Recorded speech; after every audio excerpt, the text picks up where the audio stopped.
Naam, uhali gani? Basi nakukaribisha tena kwenye MK Story katika sehemu ya 5 ya simulizi yetu ya binti tajiri aliyempenda maskini.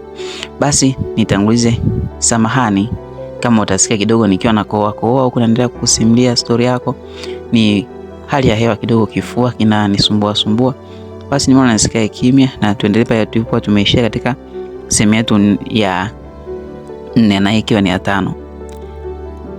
Basi baada ya Juma kuingia kwenye ghala la zamani, alikuta Kevin akiwa amesimama katikati ya chumba huku watu wake wakiwa wamemzunguka.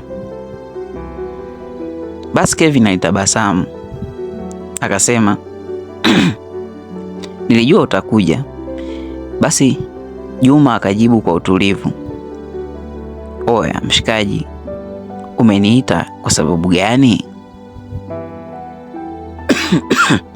Kumradhi. Basi Kevin akamkaribia hatua kwa hatua, akamwambia, nataka uondoke kwenye maisha ya Amina.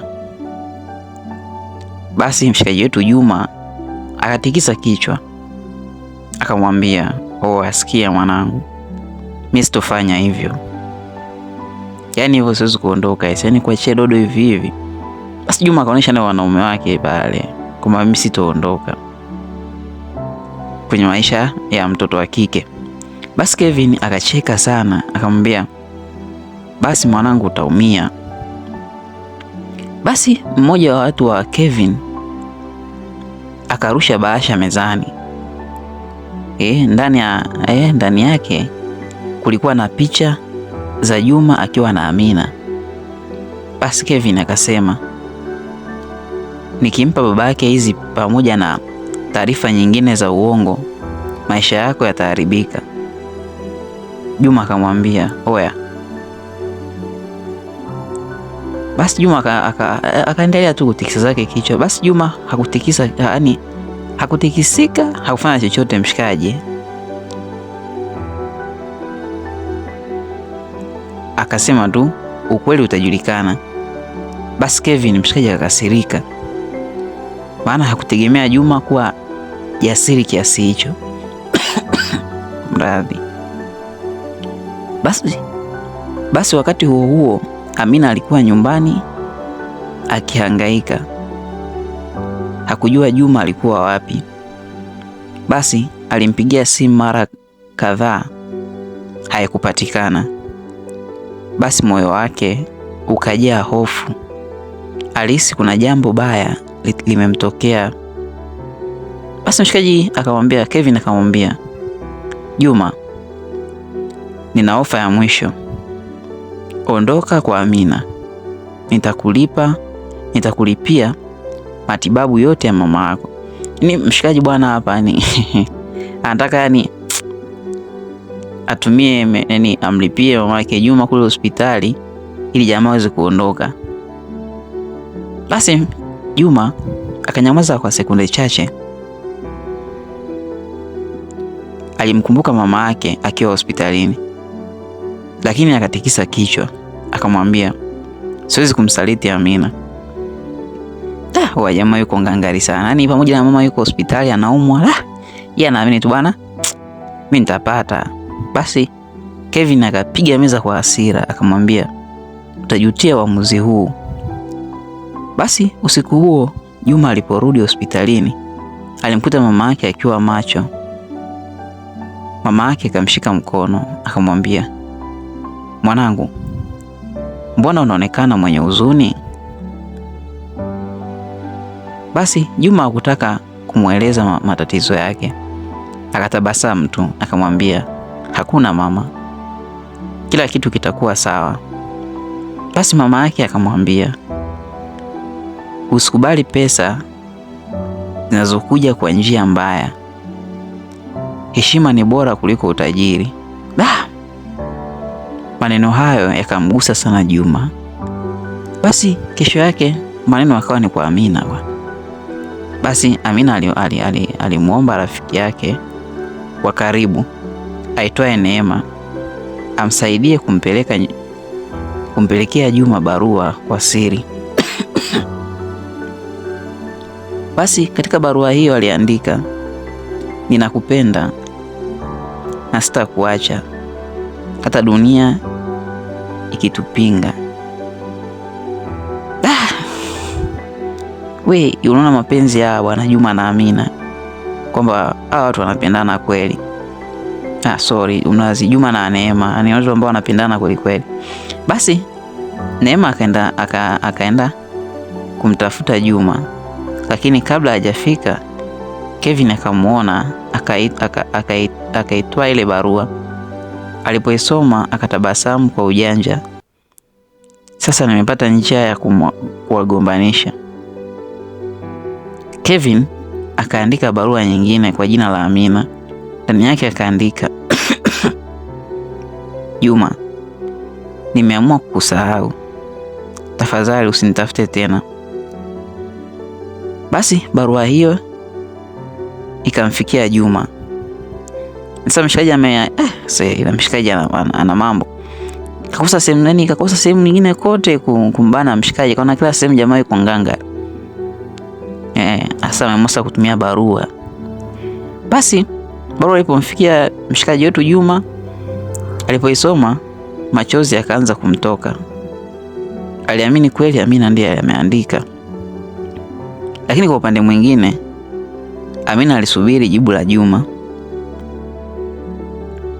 Huku Juma yeye anaamini kwamba aliandika ile barua ni Amina. Lakini wala sio Amina, ni mshikaji wetu bwana Kevin. Basi siku zikapita, hakuna ujumbe, hakuna simu, hakuna hata taarifa. Akaanza kuamini kuwa Juma ndiye aliyemwacha. Wote wawili walikuwa wanaumia, lakini ukweli ulikuwa mmoja. Kevin ndiye aliyekuwa akicheza na maisha yao. Basi siku moja Neema aligundua kuwa barua aliyokuwa amepeleka haikuwahi kumfikia Juma. Basi akaanza kushuku kuna mtu aliingilia. Na ni kweli kuna mtu kweli aliingilia. Tushaona hapo kwamba Kevin ndio kaingilia, akachukua barua ya ukweli ikaandika ya uongo kuachanisha. Basi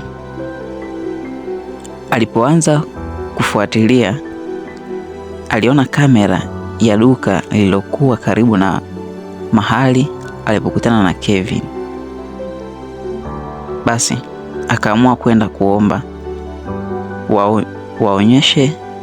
wamuonyeshe rekodi za kamera,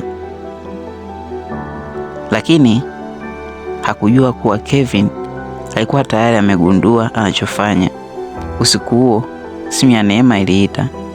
Sauti ya mwanaume ikasema, acha kufuatilia mambo yasiyokuhusu. Kama unataka kuendelea kuwa salama, basi. Simu ikakatwa. Kwamba mshikaji bwana ameamua kwenda kumtisha mpaka nani?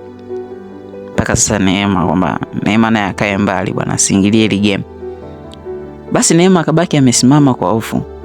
Alihisi sasa maisha yake pia yako hatarini. Naam, ndugu msikilizaji wangu, na kufikia hapa ndo mwisho wa part 5. Je, Neema atafanikiwa kupata ushahidi dhidi ya Kevin?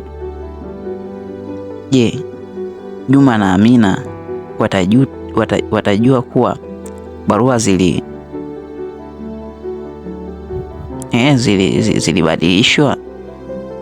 Na je, Kevin atafanya nini ili kuficha siri yake?